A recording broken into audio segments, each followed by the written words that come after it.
A lot of this is because of you heard your friend Sally or this bodybuilder XYZ, and they said they follow this exact diet where they ate chicken, rice, broccoli for 4 meals a day at certain times. And next thing you know, you've eliminated 99% of all other foods.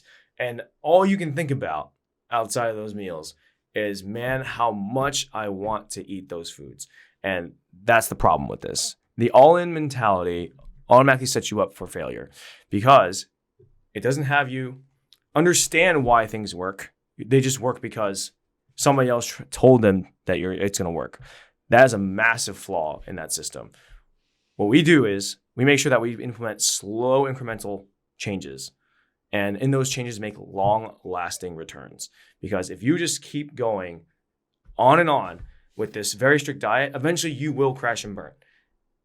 And I'm telling you right now, I've only had probably 1% of my clients out of hundreds, if not 1,000 at this point, that can actually do an all-in diet and maintain that for the rest of their life and maintain a healthy body weight and a good relationship with food. But otherwise, trust me, small incremental changes will be your best bet. Yeah, and keep in mind that 1%, they probably actually just enjoy that diet. I mean, I know at points Chris has been almost too strict by our own standards in dieting, but he actually just enjoys eating those foods. Yeah. And I've been the same way at certain points also. It's very rare. And then you have that true 1% that doesn't enjoy it, and they're probably bodybuilders.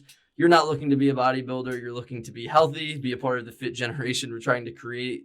That is the main goal here. And something we recommend as well is following something we call we didn't coin this term, but the 80-20 rule, which is eating essentially 80% of your diet being comprised of whole foods or minimally processed foods that have like 1, maybe 2 ingredients in it.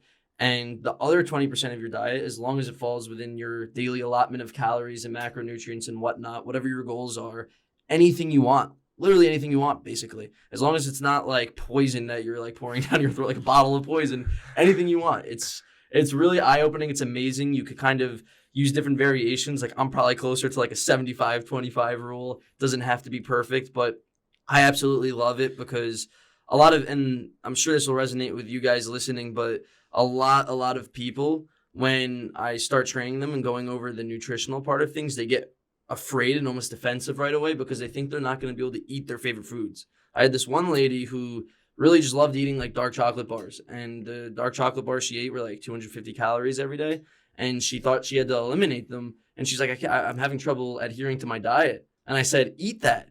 And she was shocked. She was like, no trainer's ever told me that before. It seems ridiculous, but it's absolutely true because Chris referenced Dan Efferding before. I'm going to reference him again. He said the best diet for you is the diet that you could adhere to. Doesn't matter how great your diet is on paper. What matters is you could adhere to it, because if you have that perfect diet of chicken, rice, and broccoli, supposedly that perfect diet, you're not going to be able to adhere to it. You're going to start splurging and eating whatever you want again. You're going to gain all the weight back. So how perfect was it if you weren't able to adhere to it?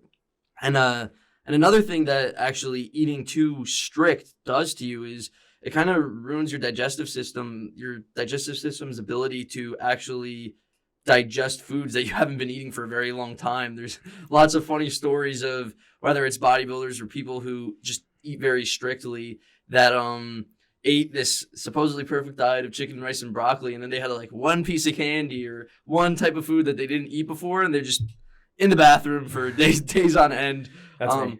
Yeah, that's Chris right there. But no, you have had an experience like somewhat paralleling that, right? Yeah. So just for context, I do eat fairly clean. I'm talking like when we're talking about 95% of the time, and it's not because I want to do this for the rest of my life, but right now it's just that's my lifestyle. And just in this context, that when you do eat super clean, that's great. Like you're gonna feel amazing, and I by all means try to do it as best as you can. But your digestive system also adapts. So all the things that are inherently quote unquote bad, they're not necessarily bad. Yes, they just are probably, higher in calories. They probably have other additives that you probably shouldn't be intaking or not the greatest for you. But guess what? Your digestive system is strong. It can digest it. And it's just something where if you don't have it very often, guess what? You'll be in the bathroom for about 20 minutes trying to get it out. So I am I fall prey to this all the time, especially when I get super clean. And trust me, if I get out of my ground beef, chicken, salmon, and my rice, my pastas, and my vegetables, and I do that for about 3 months, and then I eat, like, let's say I go out to eat and have like 1 serving of wings, I'm on the toilet for about 30 minutes. So it's like, Yeah. have a balance. Have a balance is what it comes down to. Yeah, that's the bottom line of what we're all trying to say here.